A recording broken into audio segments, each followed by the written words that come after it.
everybody, welcome back to this channel. I know it has been a long time coming. I do apologise for that. If you didn't watch my Oscars watch party thing, which I don't think many of you did because of the time and how long those bloody shows are, I kind of said a bit about why I wasn't active on here, and the fact that life kind of got in the way, and the fact that watching so many disturbing movies one after the other when you're kind of struggling mentally already isn't great for your mind. So I took a step back. I know it's been pretty much a year almost, so I do apologise, but I am back and I just want to do more horror content for you guys, and we are starting off with a movie review, a non-spoiler movie review for Ready or Not 2, Here I Come. I went and saw it at the cinema the other day, and I thought this could be the video I need to get back into the swing of things with you guys, because I know somehow I've gained subscribers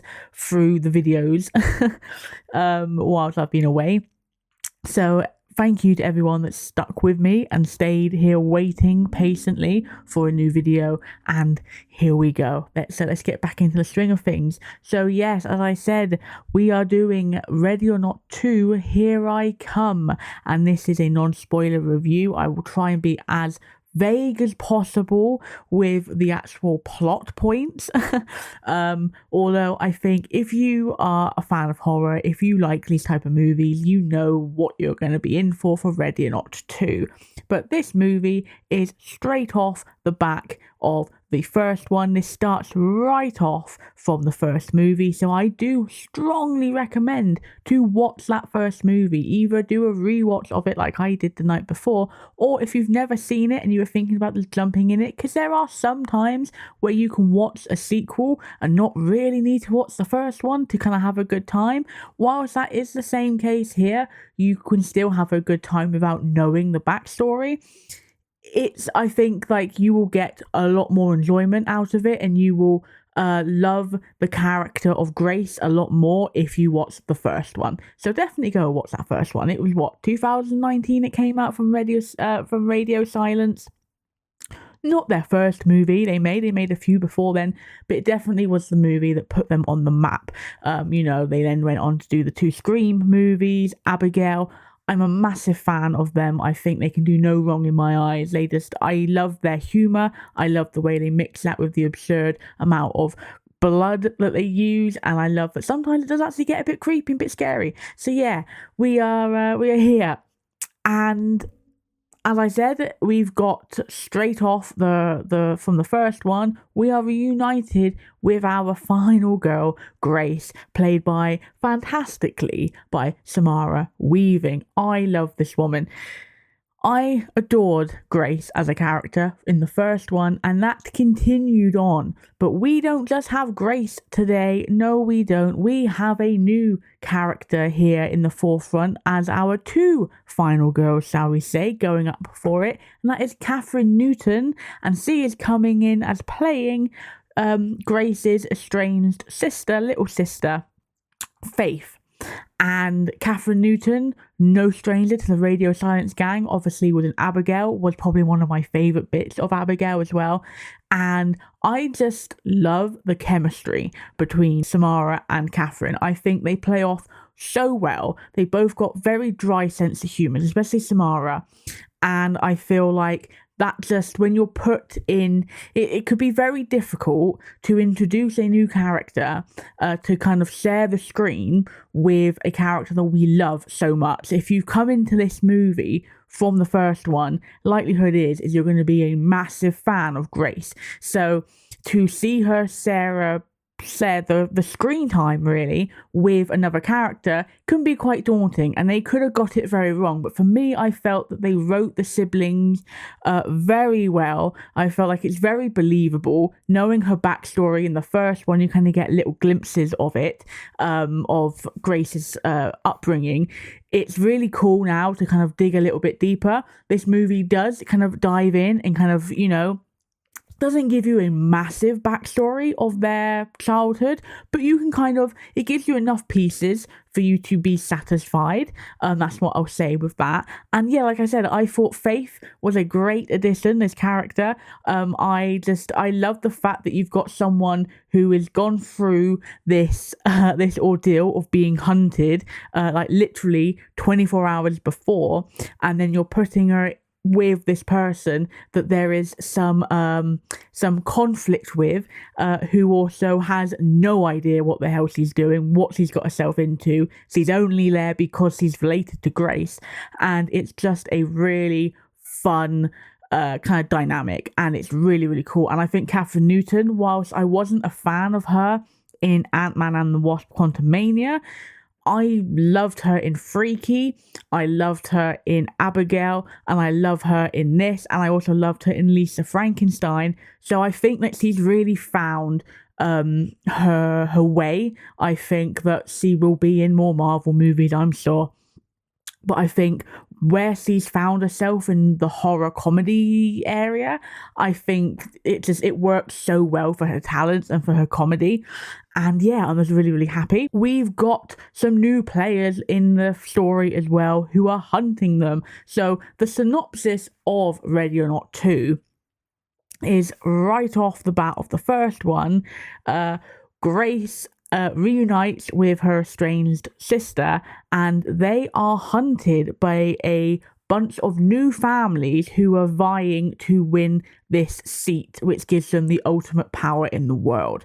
And that's where you get your Sarah Michelle Gellar, you get your Kevin Durand is in here as well, only for a little moment, but he's still in here.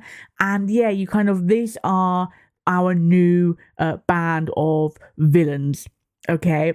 But it wasn't, I didn't feel, when I heard that they were making a second one, I felt it didn't need to be made, because I loved the family of the Domus family, and I love the way that they interact with each other and they played off each other.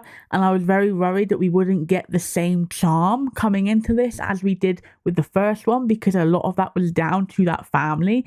And whilst yes, this movie does lose that charm, it does lose some charm in it, I feel like they did a very good job of balancing people who are really silly and stupid, but also balancing them in with people who are actually quite scary and are actually very well equipped. And I felt like that was a very good way of actually building up the stakes a lot more for this movie. Whereas the first one, everyone was kind of a bit slapstick in the way that you obviously had Melanie Scrifano's character, who was useless and kept killing people when she wasn't meant to. But they were always kind of played as being like the stupid lot, doing what they had to do to survive, especially like the younger kids. And then obviously as you got older to the adults, they were just like very much like bloodthirsty, but they were all very played, very much like you could see why Grace outsmarted them. Whereas this movie, the way they brought these families in, they did a very good job of balancing that goofy, stupid characters with people that actually, like, you would think, I can't see how they could get out of this with these characters. And I thought that was a fantastic way to go, rather than kind of doing a carbon copy of just having all of the people that Grace is against as being really like bumbling idiots. Sarah Michelle Gellar, I love Sarah Michelle Gellar. I think she's fantastic. It was so cool to see her in this movie. I will say she pulled out a Buffy move for this movie, and that was just Seth's kiss. I do feel she was a little underutilized in this movie. I felt like as the movie got on, she got more pushed to the sidelines in favor of Sean Hatasi, who plays her brother, twin brother. And I felt like she kind of would disappear and then she kind of reappear a bit. She didn't really have much to do towards the end of the movie. Whereas when it started, I really felt like she was made to be the main villain we were going to be following, and that wasn't the case. That said, though, I'm not too angry that they went down the route of actually showcasing her brother, Titus, because he was such a great character. He came off as kind of like not a whiny man, but very much like very much like Ursula was the one that got shit done, and he was kind of like the one that did what he was told to do. Really, he was like the muscle of it. But as the movie got on and progressed, you could see him progressively get more and more unhinged and more violent, and I thought it was really, really cool to see him just evolve into what we get towards the end of the movie, which is just someone that is downright unpredictable, and just someone that is just he's just a massive weapon. He's unbelievable, and that really goes down to Sean's acting. I thought he portrayed him fantastically well, and I was really, really happy that whilst yes we didn't get as much Sarah Michelle Gellar towards the end as I liked, I can't complain because what we got I felt worked very well. Elijah Wood comes in. He just has a small part in this movie. He's not too prominent. He's just very much there to like the overseer of everything, and it works for him. He's such a good actor with the way he can do his facial expressions, and I just love the way that he's kind of taking everything all in, and he's kind of just stood there just to say like what the hell, I'm stuck with these idiots type thing. Very, very good. The action set pieces, this was the first movie obviously was set focused in that house. This is kind of set over a club, like a country club. So you had like a lot more locations to go into, and I felt like they utilized that very well. I thought they had a great action sequence set to Total Eclipse of the Heart, which again, if you know this channel and know me, you know how much I adore the Strangers Pray at Night sequence to that song, and it's just a great song, and it works for these type of action sequences. And I thought it was done very well. I thought it was very funny, and the way they cut between Grace fighting and kind of having like an amusing fun fight compared to Faith, who is just like in like a nightmare situation, and it was just intercut very well with the music, and I'm a sucker for that type of thing. There was another great sequence with regards to like a tumble dryer, like a washing machine, which is fun, and it was played to laugh, and it was, it did get me a few times with the comedy. But yeah, I mean, it's not perfect. It's not as good as the first one. I feel like where they introduced so many new players to this game, it kind of took a little bit of time for you to understand what was really going on. After like the first 20 minutes, I would say like you're solidly in the movie. You got it. You know what's going on. But I would say like, yeah, because they had to introduce all of these new characters, it kind of did get a little bit confusing at the start. But like I said, once things started to kick into gear, you were kind of in familiar territory. The comedy wise, I didn't feel this was as funny as the first one. Maybe that's because this was a lot more action heavy, I would say, than the first one. I think that's down to the way these characters are written. Like I said, the family of the first one, the Domuses, they were very amusing within themselves, whereas here they're very much more separate players that kind of like come together and are reluctantly interacting with each other, and that does, I believe, lessen kind of like the back and forths between characters. The most funny moments you get really are with Samara Weaving and with Kathryn Newton. Not a bad thing, but I do think if you're expecting to be laughing out loud a lot like you probably did in the first one, it's a little bit less on the comedy. But all in all, I had a great time. It's short and sweet as well. It's not too long, so it doesn't overstay its welcome. It's blood galore. They definitely used up the blood budget, and it's just a fun time. These movies are just fun, and I think that yes, it's not a perfect story, but I felt like everyone played their roles to perfection.